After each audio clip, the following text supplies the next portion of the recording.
চৌধুরী সাহেব খুব মজা করে গল্প করতে পারেন। প্রথমে হাড়কেপ্পন একজন মানুষকে নিয়ে একটা গল্প বললেন। শুনে সবাই এত জোরে হাসাহাসি শুরু করে দিল যে পাশের ঘর থেকে সবাই ছুটে এলো ব্যাপার কি দেখার জন্য। গল্পটি ভালো, কিন্তু চৌধুরী সাহেবের বলার ভঙ্গিটি আরও ভালো। উৎসাহ পেয়ে চৌধুরী সাহেব আর একটা গল্প বললেন, একটা পাগলের গল্প। এই গল্পটা আরও হিট হয়ে গেল। বাড়াবাড়ি করার অভ্যাস একজনের আছে। এরকম একজন মানুষ হাসতে হাসতে পেটে হাত দিয়ে একেবারেই মাটিতে শুয়ে পড়ল। চৌধুরী সাহেব সাবধান লোক, হাসির গল্প বলার ব্যাপারটাও ঝুঁকি নেন না। এরপর থেকে বাকি সময়টা পাগলের গল্পের মাঝেই থেকে গেলেন। গল্পগুলি ভারী মজার ছিল, কিন্তু এত মজার গল্প শুনেও একজনকে দেখলাম মুখ ভারী করে বসে রয়েছেন। শুধু যে বসে রয়েছেন তা কিন্তু নয়, শেষের দিকে একটু বিরক্তি ভঙ্গিতে উঠে গেলেন। রসকস নেই বোধ হয় ওনার। এরকম একজন মানুষ নিয়ে ভারী মুশকিল। আমরা এসছি একটা বিত্তবান বন্ধুর বিবাহ বার্ষিকীতে। সেখানে নানা রকম আয়োজন। খাবার শেষে চায়ের কাপ হাতে নিয়ে হাঁটাহাঁটি করছি, তখন সেই গোমড়ামুখো মানুষটার সাথে আবার দেখা হলো। এক কোনায় বসে একটা কাগজ পড়ছেন, তখনও কিন্তু তার গোমড়া মুখটাই ছিল। ভালো খাওয়া হলে আমার মেজাজটা ভালো থাকে। লোকজনের সাথে তখন বেশ গায়ে পড়ে আলাপ জমিয়ে দিই। তাই চায়ের কাপ হাতে নিয়ে ভদ্রলোকের পাশে বসে হাত বাড়িয়ে দিলাম। বললাম, আমার নাম জাফর ইকবাল। লোকটা বেশ অনিচ্ছার সাথে হাত বের করে আমার সাথে মিলিয়ে বললেন, বেশ বেশ। সাধারণত এরকম সময় নিজের নাম বলে পরিচয় করার কথা। বোঝাই যাচ্ছে গোমড়া মুখের মানুষটা এই সাধারণ ভদ্রতাটুকু দেখাতে রাজি নন। মেজাজটা একটু খারাপ হলো। আমি মনে মনে তার সঙ্গে যুদ্ধ ঘোষণা করে ফেললাম। একটু হাসির ভঙ্গি করে বললাম, চৌধুরী সাহেব বেশ যোগ বলছিল, কি বলেন? ইনি উত্তর দিলেন। আপনি দেখলাম মাঝখানে উঠে গেলেন, যোগ টোক ভালো লাগে না বুঝি? লাগে লাগে, একই শব্দে উত্তর দিয়ে তিনি ক্ষান্ত হলেন না। আমার উপর থেকে চোখ সরিয়ে আবার তার কাগজে মন দিলেন। মহা অভদ্র মানুষ তিনি। যোগগুলি আগে শুনেছেন মনে হলো, একেবারেই দেখি হাসলেনই না। ভদ্রলোক এবার আস্তে আস্তে কাগজটা ভাঁজ করে পকেটে রেখে চশমা খুলে আমার দিকে তাকালেন। খানিকক্ষণ আমাকে খুব ভালো করে লক্ষ্য করে বললেন, আপনারা যাদেরকে পাগল বলছেন সেটা তাদের এক ধরনের অসুস্থতার লক্ষণ, মানসিক অসুস্থতা। মানুষের অসুস্থ অবস্থা নিয়ে হাসাহাসি তামাশা করা ঠিক নয়। মহা সিরিয়াস মানুষ মনে হচ্ছে। আমি চায়ের কাপ টেবিলে রেখে বললাম, সব কিছু এত সিরিয়াসলি নেওয়া তো মুশকিল। একটা হালকা জোক ছিল। ধনুষ্টঙ্কা হয়ে যখন মানুষ মারা যায়, মৃত্যুর আগে তার সারা শরীর যন্ত্রণায় ধনুকের মতো বাঁকা হয়ে যায়, সেটা নিয়ে একটা জোক শুনবেন নাকি? শুনতে চান আপনি? আমি থতমত খেয়ে বললাম, না মানে আপনার পরিবার পরিজনের কারোর যদি মানসিক অসুস্থতা থাকে আমি দুঃখিত।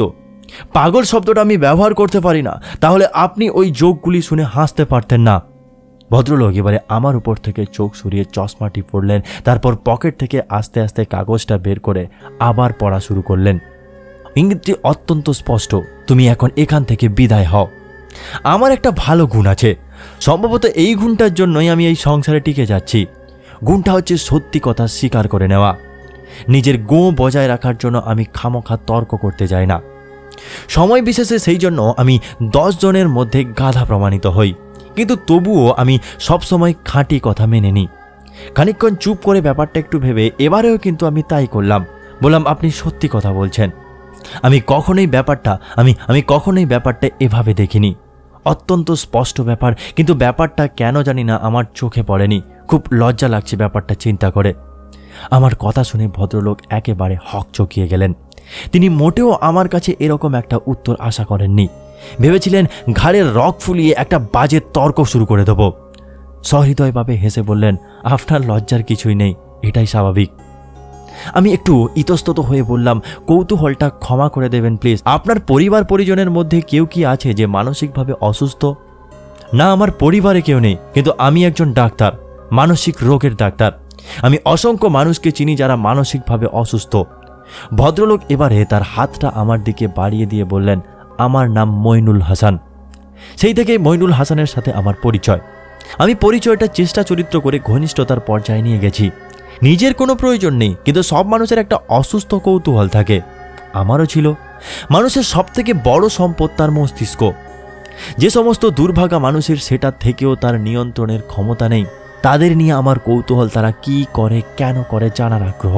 অবসর সময় তার কাছে তাদের নিয়ে অনেক গল্প শুনেছি, কিন্তু কোনোটা বেশ মজার, কিন্তু বেশিরভাগটাই কষ্টের গল্প। একটা গল্প ছিল অস্বাভাবিক গল্প, অনেক খোসামদি করে শুনতে হয়েছে। গল্পটা এরকমই, চলুন তার ভাষাতেই বলা যাক। আমাদের দেশে মানসিক রোগের চিকিৎসা হয় শুধুমাত্র বড় লোকদের। গরিব লোকজন এখনো পর্যন্ত মানসিক অসুস্থতাকে তাবিজ কবচ পীর ফকির দিয়ে চিকিৎসা করিয়ে থাকেন। তাদের দোষ দিয়ে লাভ নেই।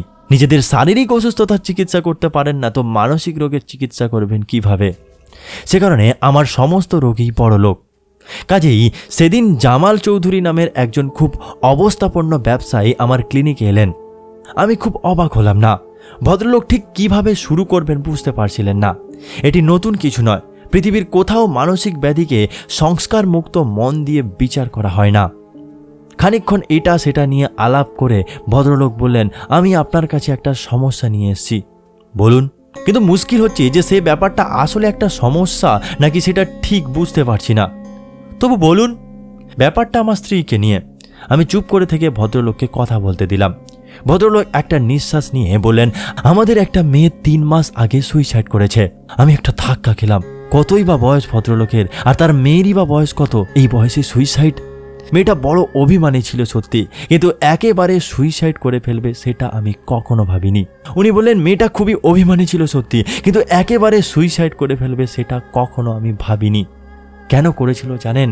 খুব তুচ্ছ একটা বিষয়, মায়ের সাথে খাবার নিয়ে মন কষাকষি। এই বয়সে যা হয় আর কি। কিন্তু নীরা যে আমার মেয়ে একেবারে সুইসাইড করে ফেললো। আমি খুব দুঃখিত জামাল সাহেব, কিন্তু কিভাবে সুইসাইড করলো? ভদ্রলোক একটু যেন শিউরে উঠলেন। বললেন, শরীরে কেরোসিন ঢেলে আগুন ধরিয়ে দিয়েছিল। আমি বাইরে ছিলাম, খবর পেয়ে কোনো রকমে প্লেনের টিকিট জোগাড় করে পাগলের মতো ছুটে এসেছি। সারা রাস্তা মনে মনে বলছি, হে খোদা, মেয়েটাকে বাঁচিয়ে দাও। হাসপাতালে গিয়ে যখন তাকে দেখলাম, এর আগে আমি কখনো পুড়ে যাওয়া মানুষ দেখিনি, তখন বললাম, হায় রে খোদা, জীবনে যদি কোনো পুণ্য করে থাকি তার বিনিময়ে তোমার কাছে একটাই জিনিস চাই, তুমি আমার মেয়েকে বাঁচিয়ে রেখো না।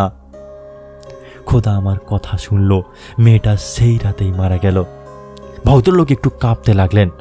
অনেক কষ্ট করে নিজেকে শান্ত করে বললেন, একেবারে ফুলের মতো ছিল আমার মেয়েটি, মাত্র 13 বছর বয়স। আমি বললাম, জামাল সাহেব, আপনার মেয়ের কথা থাক, আপনি আবার নতুন করে কষ্ট পাচ্ছেন। আপনার স্ত্রীর কথা বলুন।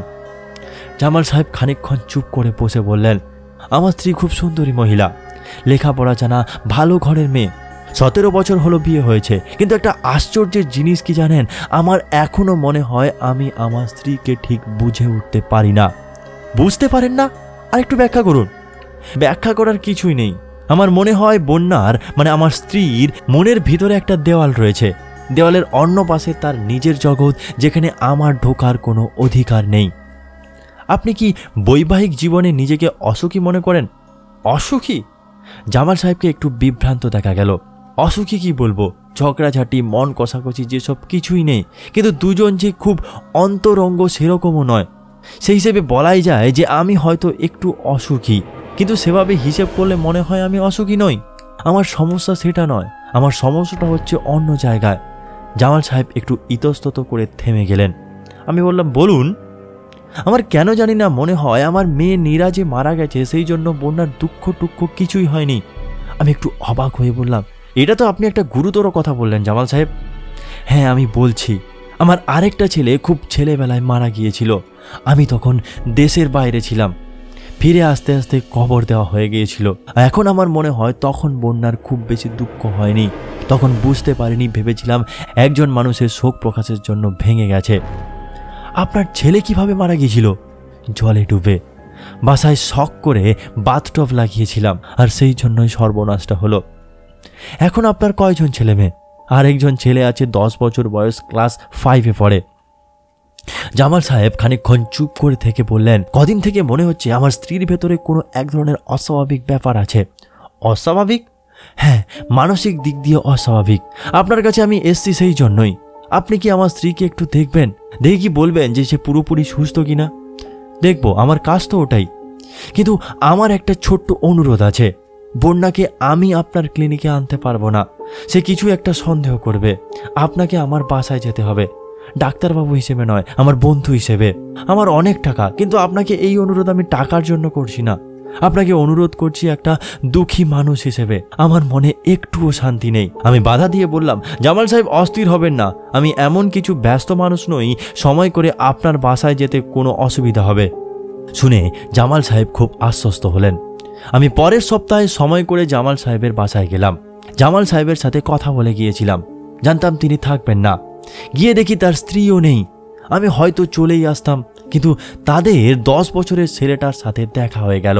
ছেলেটাকে দেখে আমার বুকটা ধক করে উঠল। আমি মানুষের মন নিয়ে কাজ করি, তাই মানুষের চেহারা দেখে কখনো কখনো মন সম্পর্কে খানিকটা আঁচ করতে পারি। আমার মনে হলো এই ছেলেটা একটা মহা বিপর্যয়ের মধ্যে আছে। চোখ মুখে তার ছায়া, ঠিক গুলি খাওয়ার আগে বনের পশু শিকারের দিকে যেভাবে তাকায়, চোখের দৃষ্টি অনেকটা সেই রকমই। ছেলেটার নাম টিপু। সে প্রথমে আমার সাথে বিশেষ কথা বলতে চাইল না, কিন্তু আমি বিশেষজ্ঞ মানুষ, কিভাবে মানুষের মনে কথা বের করতে হয় সেটা কিন্তু একটু আধটু হলেও জানি। বড় লোকদের বেলায় ব্যাপারটি সহজ, আর ছোটদের বেলায় একটু কঠিন। একজন মানুষকে প্রথমবারে দেখেই বাচ্চারা তার সম্পর্কে সঠিক একটা ধারণা করে ফেলতে পারে। আমি মানুষটা একেবারেই খারাপ না, তাছাড়া আমি সত্যি করে সাহায্য করতে চাইছিলাম। তাই শেষ পর্যন্ত সে আমার সাথে আস্তে আস্তে কথা বলতে শুরু করলো। ঠিক এই রকম সময়ে তার মা এসে হাজির হলো, আর ছেলেটা তার মাকে দেখে কেমন যেন মিঙিয়ে গেল। আমার সামনে থেকে আস্তে আস্তে উঠে চলে গেল ভিতরে। জামাল সাহেবের কথা কিন্তু সত্যি, তার স্ত্রী অস্বাভাবিক সুন্দরী। দেখেই মনে হয় না যে তার 13 বছরের একটা মেয়ে ছিল। বয়স আন্দাজ করতে বললে কিছুতেই 20 কিংবা 22-এর বেশি কেউ বলবে না। মেয়েটা আমাকে দেখে অবাক হলো কিনা বোঝা গেল না। আমি আমার পরিচয় দিলাম। মেয়েটি সোফায় বসে আমার দিকে তাকালো, আর সাথে সাথে কেন জানি না আমার শরীরটা কাঁটা দিয়ে উঠল। চোখ দুটি যেন মানুষের নয়, যেন কোনো এক অশরীরী প্রাণীর। আমার মনে হলো এই চোখ দুটি আমার শরীরের প্রতিটি কোষ খুলে দেখে নিচ্ছে। মনে হলো এর কাছে আমার আর কিছুই গোপন করা নেই, কোনো কিছু আর তার কাছে অজানা নেই। মেয়েটি একটু হাসার ভঙ্গি করে বলল, আমার নাম বন্যা। আপনি বসুন, জামাল এক্ষুনি এসে পড়বে, মঙ্গলবার সে একটু ক্লাবে যায়। আমি বললাম, আমার কোনো তাড়াহুড়ো নেই, আমি অপেক্ষা করতেই পারবো। দুজন খানিকক্ষণ চুপ করে বসে রইলাম। মোটামুটি অস্বস্তিকর অবস্থা। আমি তখন ভাবলাম অপেক্ষা না করে যে কাজে এসেছি সে কাজ শুরু করে দিই, দেখি জামাল সাহেবের কথা সত্যি কিনা। বললাম, আসলে আমি একটু কাজে এসেছিলাম, ঠিক কিভাবে শুরু করব বুঝতে পারছি না। আপনি যদি কিছু মনে না করেন তাহলে একটা প্রশ্ন করতে চাই। বন্যা আমার দিকে তীব্র দৃষ্টিতে তাকিয়ে উদ্ধত স্বরে বলল, নীরা কেন আত্মহত্যা করলো জানতে চান? হ্যাঁ, আমি একেবারেই থতমত খেয়ে গেলাম। আমতা আমতা করে বললাম, আমাকে ওয়ার্ল্ড হেলথ থেকে উন্নতশীল দেশে তরুণীদের অস্বাভাবিক আত্মহত্যার হারের ওপর একটা আর্টিকেল লিখতে বলেছে। কথাটি পুরোপুরি মিথ্যে নয়, আমাকে সত্যিই ওয়ার্ল্ড হেলথ থেকে এ ধরনের একটা জিনিস লিখতে বলেছেন। তবে বিষয়বস্তু আরও ব্যাপক উন্নতশীল দেশের মানুষের মানসিক সমস্যা ধরার। আমি আমার কথাটাকে বিশ্বাসযোগ্য করার জন্য আরও কিছু বলতে যাচ্ছিলাম। বন্যা আমাকে মাঝপথে থামিয়ে দিয়ে বলল, আত্মহত্যা করা একটা রোগ, এর কোনো কারণ নেই। আত্মহত্যাকে রোগ বলতে চাইলে আপনি বলতে পারেন, কিন্তু এর পেছনে কোনো কারণ নেই সেটা তো হতে পারে না। তাছাড়া সব রোগেই কোনো না কোনো লক্ষণ থাকে। আমি জানতে চাইছি আপনারা নীরার মাঝে কোনো লক্ষণ দেখেছিলেন কিনা? বন্যা আমার দিকে তীব্র দৃষ্টিতে তাকালো, আর অবিশ্বাস্য ব্যাপার, আমি তার চোখের দিকে তাকিয়ে থাকতে পারলাম না। আমার চোখ সরিয়ে নিতে হলো। বন্যার কাটা কাটা স্বরে বলল, সব রোগের লক্ষণ সবাই বুঝতে পারে না, সেই জন্য দরকার এক্সপার্টের, অর্থাৎ বিশেষজ্ঞের। আমার কেন জানি না সোজাসুজি তার দিকে তাকানোর সাহস হলো না। নিচের দিকে তাকিয়ে বললাম, কিন্তু আপনি তো মা। বন্যা হঠাৎ আশ্চর্য শুষ্ক স্বরে হেসে উঠল। আমি চমকে তার দিকে তাকালাম। মনে হলো হাসি থামলেই তার সুন্দর দাঁতের ভেতর থেকে সাপের মতো একটা লকলকে জিভ বের হয়ে আসবে। আশ্চর্য একটা অস্বস্তিকর অনুভূতি। বন্যা কিছু না বলে আমার দিকে তাকিয়ে রইল। প্রথমে দেখে মনে হচ্ছিল মেয়েটি অপূর্ব সুন্দরী, কিন্তু আর সুন্দরী মনে হচ্ছে না, দেখতে কেমন জানি ভয়ঙ্কর মনে হচ্ছে। এরপরে আর আলাপ জমে উঠতে পারল না। আমি আর জামাল সাহেবের জন্য অপেক্ষা না করে বিদায় নিয়ে চলে এলাম। সিঁড়ি দিয়ে নামছি, হঠাৎ অন্ধকার থেকে শিশু কণ্ঠে কে যেন বলল, শোনেন একটু। আমি দাঁড়ালাম। জামাল সাহেবের 10 বছরের ছেলেটা অন্ধকার থেকে বের হয়ে এলেন। জিজ্ঞাসা করলেন, কিছু বলবে টিপু? না, তবু কিন্তু সে দাঁড়িয়ে রইল। বলো যদি কিছু বলতে চাও। বাসার ভিতরে আসবো? না না না, হঠাৎ খুব সে ব্যস্ত হয়ে উঠল, বাসার ভিতরে না। ঠিক আছে ঠিক আছে, তাহলে এখানেই বলো। আপু আমাকে একটা জিনিস বলেছে। কি বলেছে? আপু বলেছে আপু সুইসাইড করেনি, মা আপুকে মেরে ফেলেছে। অন্ধকার থাকায় আমার আর কষ্ট করে মুখের বিস্মিত ভাবটা আড়াল করতে হলো না। শুধু গলার স্বরটা স্বাভাবিক করে বললাম, তোমাকে কে বলেছে এটা? আপু। কিন্তু তোমার আপু তো নেই, কেমন করে বলল? রাত্রিবেলা আপু আমার কাছে আসে। ও, জামাল সাহেবের স্ত্রীর কথা জানি না, কিন্তু এই বাচ্চাটিকে এই মুহূর্তে সাহায্য না করলে তার সর্বনাশ হয়ে যাবে। প্রচণ্ড আঘাত পেয়েছে বোনের মৃত্যুতে, কিছুতেই মেনে নিতে পারছে না ব্যাপারটা। মাকে কোনো একটা কারণে অপছন্দ করে, তাই নিজের অবচেতন মনে দোষটি পুরোপুরি মার উপরে দিচ্ছে। ব্যাপারটা একটু বিপজ্জনক বটে। যদি বাইরের লোকজন শোনে তাহলে জামাল সাহেব আর তার স্ত্রীর মধ্যে ঝামেলায় পড়তে পারেন। বাচ্চাটি সত্য এবং কল্পনার মাঝে পার্থক্যটা ধরতে পারছে না। আমি এই মুহূর্তে তাকে নতুন কিছু না বলে তার কথা শুনে যাওয়াই ঠিক করলাম।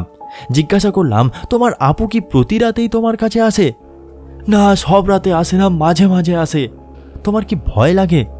এখন লাগে না, তবে আমার মাকে বেশি ভয় লাগে। তোমার আপু আর কিছু বলেছে তোমাকে?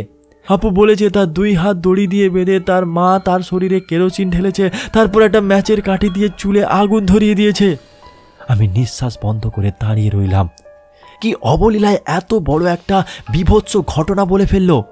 অনেক কষ্ট হয়েছে আপুর। আপু যখন অজ্ঞান হয়েছে মা তখন তার হাত থেকে দড়ি খুলেছে। আর কিছু বলেছে তোমার আপু? হ্যাঁ বলেছে, আমাদের একটা ছোট্ট ভাই ছিল, মা তাকেও জলে ডুবিয়ে মেরেছে। আপুর সাথে আমার ভাইও মাঝে মাঝে আমার সাথে দেখা করতে আসে। যেদিন মা থাকে না শুধু সেদিনই আসে। মাকে সে খুব ভয় পায়। আর কি বলেছে তোমার আপু? আপু বলেছে মা এখনো আমাকে মারবে, 9 বছর পরে পরে মরার কথা, কিন্তু মা আমাকে আগেই মারবে, কারণ আমি সব জেনে গেছি সেই জন্য। তোমার মা তো জানে না যে তুমি জেনে গেছো।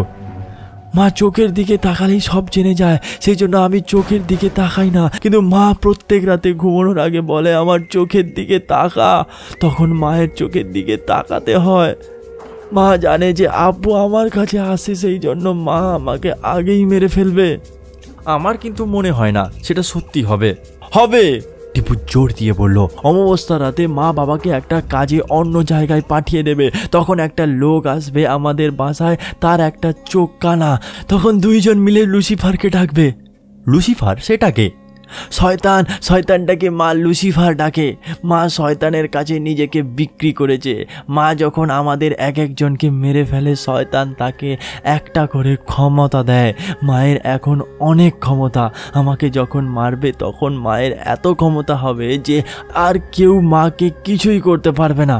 এগুলো তুমি কেমন করে জানলে? তুমি কোনো বইতে পড়েছো এগুলোর উপরে? না, আমি বই টই পড়ি না। তোমার বাবাকে বলেছো এসব? না। কিন্তু কেন? বললে কি হবে, বাবা কিছুই করতে পারে না। বাবাকে মা সব সময় কোথাও পাঠিয়ে দেয়। টিপু হঠাৎ আমাকে বলল, আমাকে নিয়ে যাবেন আপনার সাথে? আমার সাথে? আমি থতমত খেয়ে গেলাম। হ্যাঁ, আপনার বাসায়। তাহলে মা আমাকে মেরে ফেলতে পারবে না। আমি টিপুর মাথায় হাত রেখে বললাম, যদি দরকার হয় আমি তোমাকে নিয়ে যাব, অবশ্যই নিয়ে যাব।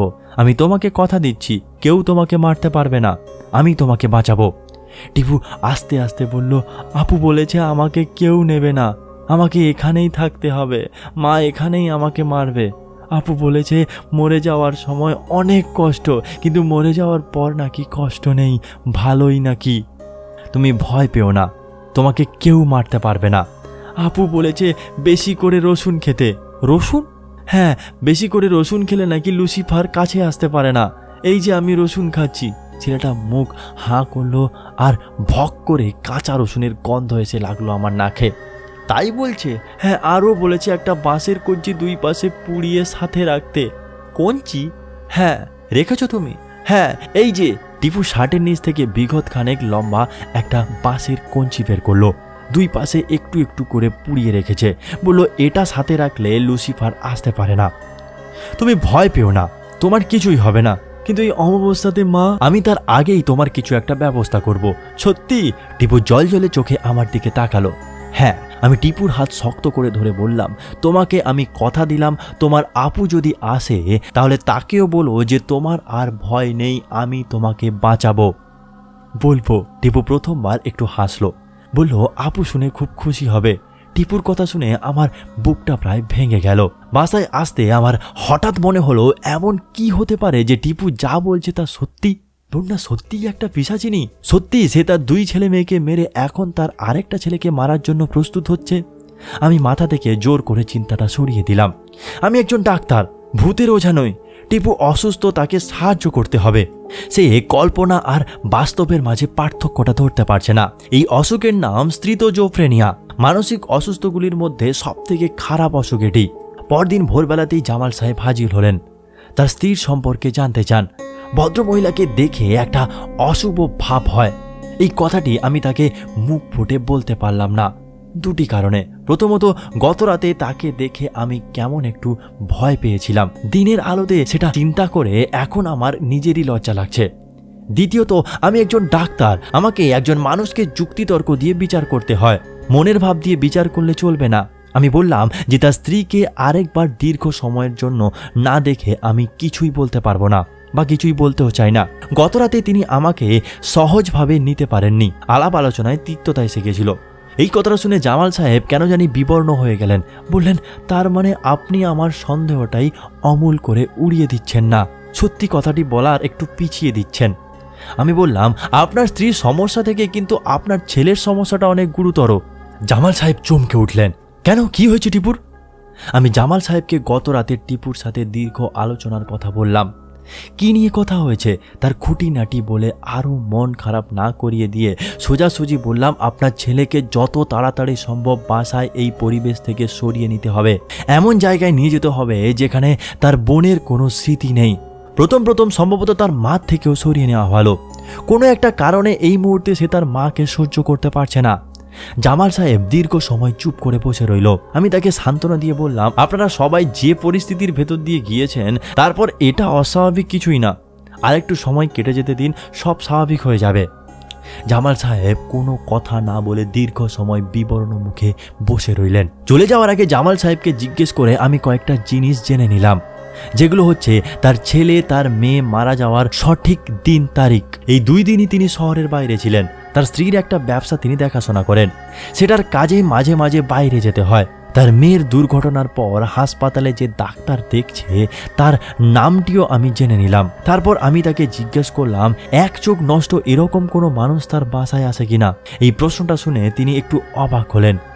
যখন তিনি শহরের বাইরে যান তখন তার স্ত্রী খুব বিশ্বাসী একজন মানুষ এসে তাদের বাসায় থাকে। লোকটির নাম সেলাইমান এবং সত্যি তার একটি চোখ নষ্ট। টিপু এই লোকটিকে অপছন্দ করে কি জিজ্ঞেস করলে জামাল সাহেব ঠিক উত্তর দিতে পারলেন না, শুধু বললেন তাকে ভয় পাওয়া বিচিত্র নয়, কারণ সেলাইমানের নষ্ট চোখটি নাকি খুব বিদঘুটে। জামাল সাহেব চলে যাওয়ার পর আমি মোটামুটি একটা অবৈজ্ঞানিক কাজ করলাম। খুঁজে পেতে একটা বাংলা পঞ্জিকা বের করে জামাল সাহেবের ছেলে এবং তার মেয়ের মৃত্যু তারিখ দুটি পরীক্ষা করে দেখলাম। মোটামুটি আমি নিশ্চিত ছিলাম যে দেখব টিপুর কথাটাই ভুল, তারিখ দুটি অমাবস্যা নয়। কিন্তু আমি হতবাক হয়ে গেলাম, কারণ দেখলাম সত্যি সত্যি সেই তারিখ দুটি হচ্ছে অমাবস্যা।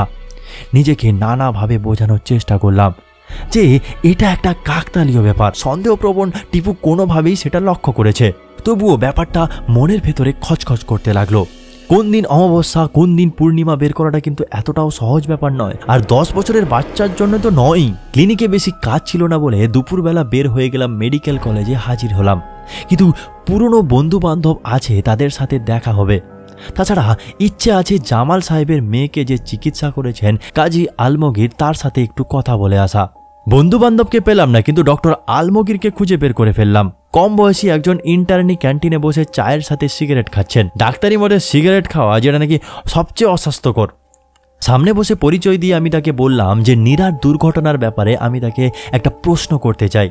আমি খুব অবাক হলাম যখন দেখলাম তার বেশ খানিকক্ষণ লাগলো নীরার কথা মনে করতে।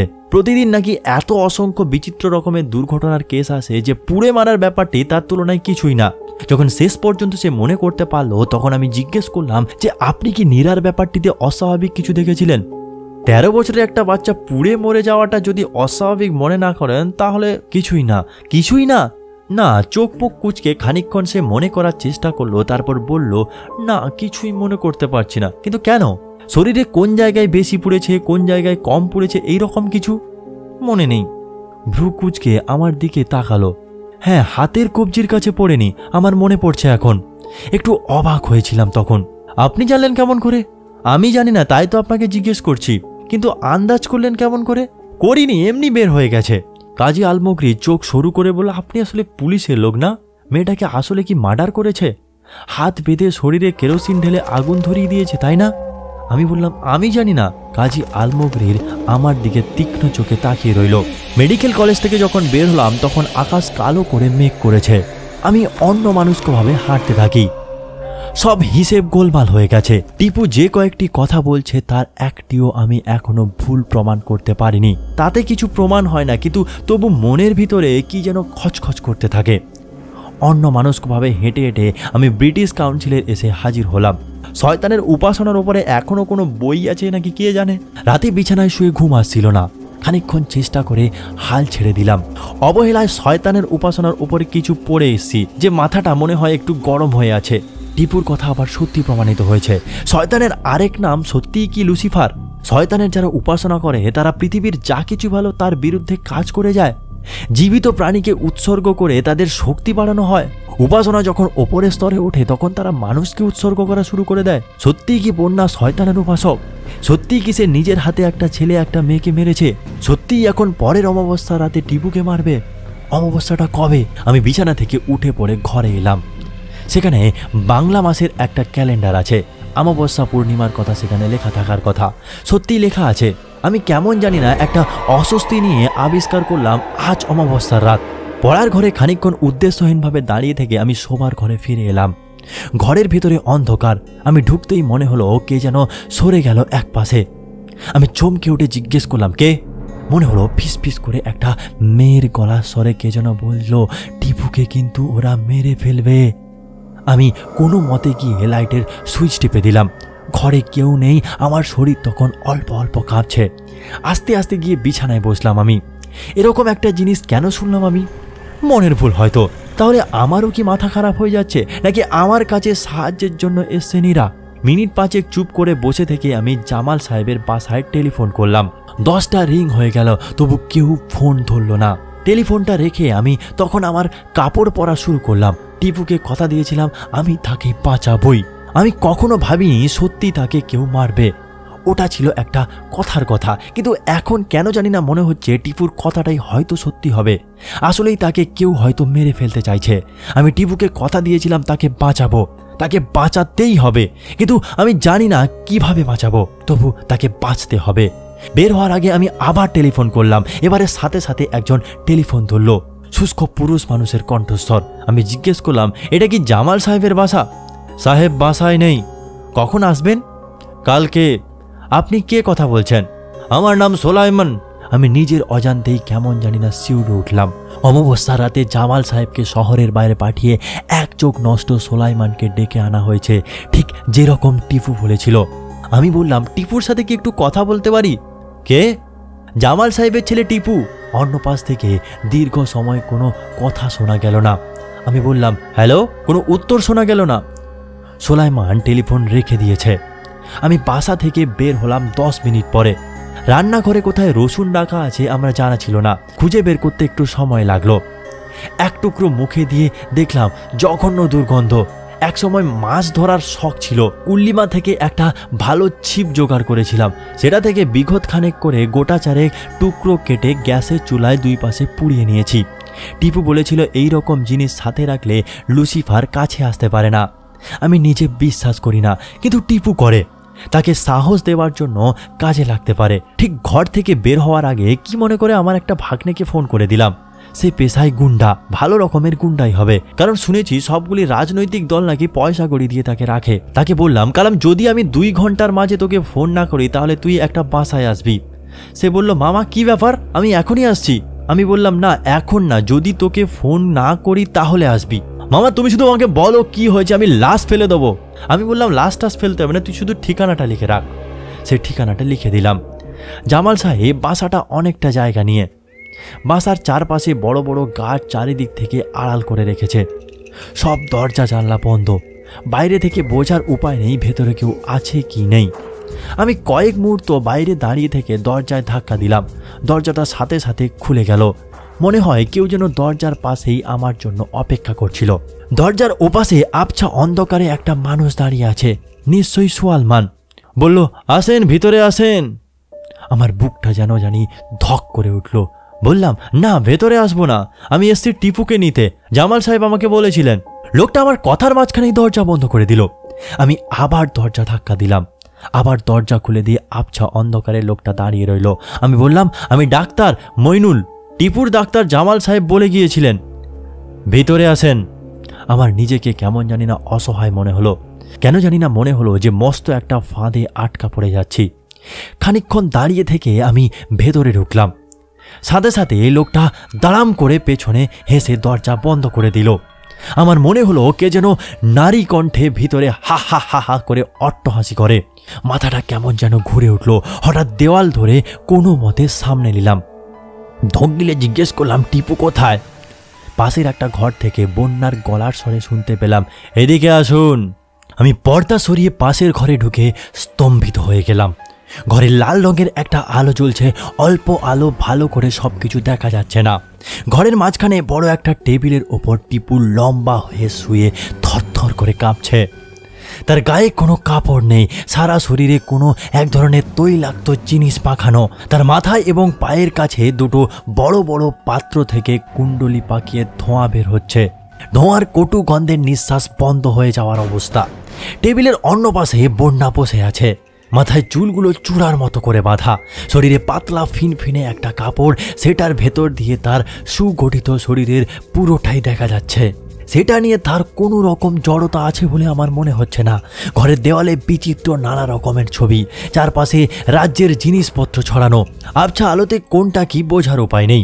ঘরের ভেতরে আশ্চর্য রকমের শীতল, ভয়ঙ্কর অশুভ একটা পরিবেশ। আমি নিজেকে কোনো রকম সামলে নিয়ে বললাম, এখানে কি হচ্ছে? আপনি তো ভালো করেই জানেন। আমি টিপুর দিকে এগিয়ে গিয়ে বললাম, আমি টিপুকে নিতে এসেছি। বন্যা খিলখিল করে হেসে উঠল, যেন ভারী একটা মজার কথা বলেছি। আমি বললাম, জামাল সাহেব আমাকে বলেছেন। তখন তিনি বললেন, আপনি নিতে চাইলে নেবেন, কিন্তু এখন না। টিপুর আত্মাটা আমার দরকার। লুসিফারকে কথা দিয়েছি আমি, লুসিফার আসবে এক্ষুনি। ওর আত্মাটা আগে নিয়ে নি, তারপর ওকে নিয়ে যাবেন আপনি। আশ্চর্য একটা আতঙ্ক আস্তে আস্তে আমাকে গ্রাস করে নিতে থাকে। কি বলছে এই রাক্ষসী? আপনি বসুন, লুসিফারকে দেখবেন আপনি। কজনের সৌভাগ্য হয় লুসিফারকে দেখার, নিজের চোখে দেখার। বসুন। আমি অসহায়ভাবে বসতে গিয়ে হঠাৎ বুঝতে পারলাম বন্যা আমাকে সম্মোহন করার চেষ্টা করছে। এখন যদি আমি বসে পড়ি তাহলে আমি হেরে যাব। মানসিক রোগের চিকিৎসার জন্য আমার মাঝে মাঝে রোগীদের সম্মোহন করতে হয়। এই জিনিসটার সাথে আমি পরিচিত। জোর করে দাঁড়িয়ে থেকে বললাম, আমি টিপুকে নিয়ে যাবই। তারপর এগিয়ে গিয়ে আমি টিপুকে স্পর্শ করলাম। সাথে সাথে বন্যা চিলের মতো তীক্ষ্ণ গলায় চিৎকার করে উঠল, খবরদার, ওকে ধরবি না।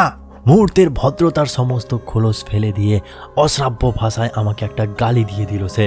আমি টিপুর হাত ধরে বললাম, আমি পুলিশকে খবর দিয়ে এসছে, তারা আসছে। বন্যা আবার খিলখিল করে হেসে উঠল, খুব ভালো করেছিস আহাম্মকের বাচ্চা, খুব ভালো করেছিস। কেন? পুলিশ এসে দেখবে তুই টিপুকে খুন করছিস। তুই তুই তুই জন্মের মতো তুই শেষ হয়ে গেলি। কেন? সেটা কেন দেখবে? কারণ তুই খুন করবি, সেই জন্যই দেখবে। আমি তোকে যা বলবো তুই তাই করবি আহাম্মকের বাচ্চা। সবাই তাই করে রে, 14 বছর ধরে টিপুর বাবা তাই করে আসছে। বেশ, তুই জানিস আমার ক্ষমতা। এই দেখ। বন্যা দেওয়ালের দিকে হাত বাড়িয়ে দিতেই দেওয়াল থেকে একটা ছবি সশব্দে নিচে পড়ে গেল। আমি চমকে উঠলেও মুখের ভাব স্বাভাবিক রেখে হাসার ভঙ্গি করলাম। আমি এর থেকেও আরো বেশি ম্যাজিক জানি। জুয়েলাইজ মানুষ কেটে জোড়া দেয়। আহাম্মকের বাচ্চা, এটা ম্যাজিক না রে। এটা কি? তুই খুব ভালো করে জানিস এটা কি। আমি ভূত পেতে বিশ্বাস করি না। বন্যা মনে হলো খানিকক্ষণ আমার দিকে অবাক হয়ে তাকিয়ে রইল। তারপর বলল, ঠিক আছে, এবার তুই নিজের চোখে দেখ, তারপর দেখি তুই বিশ্বাস করতে পারিস কিনা। আমার ভেতরে কেমন যেন একটা রোগ চেপে গেল। কি করছি না জেনে হঠাৎ আমি টিপুকে 2 হাতে তুলে আমার বুকে চেপে ধরে বললাম, ডাকো তোমার লুসিফারকে, বলো আমার কাছ থেকে টিপুকে নিয়ে যেতে, দেখি তার কত বড় সাহস। আমার হঠাৎ মনে হলো সত্যিই কেউ টিপুকে আমার কাছ থেকে নিয়ে যেতে পারবে না। টিপু আস্তে আস্তে চোখ খুলে আমার দিকে তাকিয়ে বিকারগ্রস্তের মতো ফিসফিস করে বলল, নীরা আপু সবাইকে নিয়ে এসছে, লুসিফার আর ঢুকতে পারবে না। খানিকক্ষণ আমার চোখের দিকে তাকিয়ে থেকে সে আবার চোখ বন্ধ করে ফেলল। তার শরীর থেকে যেটা মাখানো হয়েছে সেটার ভিতরে কোনো এক ধরনের মাদক দ্রব্য আছে, যেটা লোমকূপ দিয়ে শরীর ভেতরে ঢুকে তাকে নেশাগ্রস্ত করে ফেলেছে। তার শরীর আস্তে আস্তে নিস্তেজ হয়ে আসছে। বন্যা তীব্র চোখে খানিকক্ষণ আমার দিকে তাকিয়ে রইল। তারপর হঠাৎ লাফিয়ে দাঁড়িয়ে দুর্ভাগ্য ভাষায় কি উচ্চারণ করতে করতে ধূপের মতো একটা জিনিস আগুনের মধ্যে ছেড়ে দেয়। দপ করে একটা আগুনের শিখা জ্বলে ওঠে, আবার নিভে যায়। কুণ্ডলে পাকিয়ে ধোঁয়া বের হতে থাকে। ঝাঁঝালো গন্ধে হঠাৎ সারা ঘর ভরে যায়। বন্যা 2 হাতে মুষ্টিবদ্ধ করে উপরের দিকে তাকিয়ে সারা শরীর ঝাঁকিয়ে চিৎকার করে কাকে যেন ডাকতে থাকে, আয় আয় রে আয়, আয় আয় রে আয়। এক চক্ষু সোয়ালমান বড় বড় নিঃশ্বাস করে তালে তালে মাথা ঝাঁকাতে থাকে। আমি আতঙ্কের সাথে লক্ষ্য করলাম তার হাতে একটা লম্বা রামদা, যেটা ঘুরিয়ে ঘুরিয়ে সে উঠে দাঁড়ায়, তালে তালে নাচতে থাকে, লাফাতে থাকে। টিপু হঠাৎ শক্ত করে আমার হাত ধরে চোখ খুলে ফিস ফিস করে বলল, পারবে না, আসতে পারবে না। কে আসতে পারবে না? লুসিফার। কেন? আপনার জন্য। আপনি ঠিক জিনিস করেছেন। কি করেছি? আপনি মায়ের বিরুদ্ধে দাঁড়িয়েছেন, ঠিক জিনিস করেছেন। লুসিফার ব্যবহার করবে মাকে, আপু ব্যবহার করবে আমাকে। আপু এখন চিৎকার করে সবাইকে ডাকছে, আর যত ভালো ভালো আত্মা আছে সবাই এসে আমাদের ঘিরে দাঁড়াচ্ছে। হাজার হাজার লক্ষ লক্ষ আত্মা। লুসিফার কিছুই করতে পারবে না, কিছুই করতে পারবে না।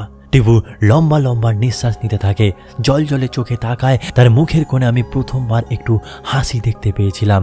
আমি তার কানের কাছে মুখ নিয়ে বললাম, তোমার জন্য আমি রসুন আর কঞ্চি পুড়িয়ে এনেছি। সত্যি? কোথায়? এই যে। আমি বের করে তার হাতে দিলাম। সে একটু রসুন মুখে পড়ে কঞ্চির টুকরো শক্ত করে ধরে রাখলো। আমি দেখতে পেলাম তার মনের জোর হঠাৎ করে 100 গুণ বেড়ে গেল। বন্যা বিকারগ্রস্ত মানুষের মতো মাথা ঝাঁকিয়ে চিৎকার করতে থাকে। তার সুগঠিত দেহ এক ধরনের আদিম হিংস্রতায় থরথর করে কেঁপে ওঠে। সোয়ালমান হাতে রামদা নিয়ে লাফাতে থাকে, আর হঠাৎ সারা ঘর থরথর করে কেঁপে ওঠে। মনে হয় সত্যি বুঝি ঘরের মধ্যে কিছু একটা আসছে। যা ইচ্ছা হয় আসুক, কিন্তু আমি বেঁচে থাকতে কেউ আমার হাত থেকে এই শিশুটিকে নিয়ে যেতে পারবে না। টিপুকে শক্ত করে ধরে আমি নিঃশ্বাস বন্ধ করে বসে থাকি। বন্যার মুখে বিন্দু বিন্দু ঘাম জমে উঠেছে। সারা মুখে কষ্ট আর পরিশ্রমের একটা ছাপ, তার সাথে সাথে অবিশ্বাসের চিহ্ন। সত্যিই কি সে হেরে যাচ্ছে? সত্যি কি হাজার হাজার আত্মা এসে ঘিরে রেখেছে আমাদের? টিপু হঠাৎ করে আমাকে আঁকড়ে ধরে বড় বড় করে নিঃশ্বাস নিয়ে ছটপট করে উঠে বলল, এখন এখন কি? এখন শেষ করে দিন। কি শেষ করে দেব? লুসিফারকে। লুসিফারকে? হ্যাঁ, কেমন করে? তুলে বলেন। বললেই হবে? বলেন বলেন বলেন। কি করতে হবে আমি জানি না। লুসিফার নামক জিনিসটি কোথাও তাও জানি না। তবু টিপুর কথা মতো অনিশ্চিতভাবে হাত তুলে আমি বন্যার দিকে নির্দেশ করতেই একটা আশ্চর্য ব্যাপার ঘটল। বন্যার মুখের কথা আটকে গেল। অবিশ্বাসের দৃষ্টিতে আমার দিকে তাকিয়ে থেকে বড় বড় নিঃশ্বাস নিতে নিতে থাকলো। আমি আস্তে আস্তে বললাম, তুমি জন্মের মতো শেষ হয়ে গেছো বন্যা। আর সাথে সাথে সত্যি সত্যি বন্যা হাঁটু ভেঙে নিচে পড়ে যায়। সত্যিই সে জন্মের মতো শেষ হয়ে গেছে। সোয়ালমান হাতের রামদা নিয়ে দাঁড়িয়ে আছে। বিদেহী প্রেতাত্মার আক্রমণ হয়তো সহ্য করা যায়, কিন্তু এই দুর্বৃত্ত রামদা নিয়ে যদি ছুটে আসে?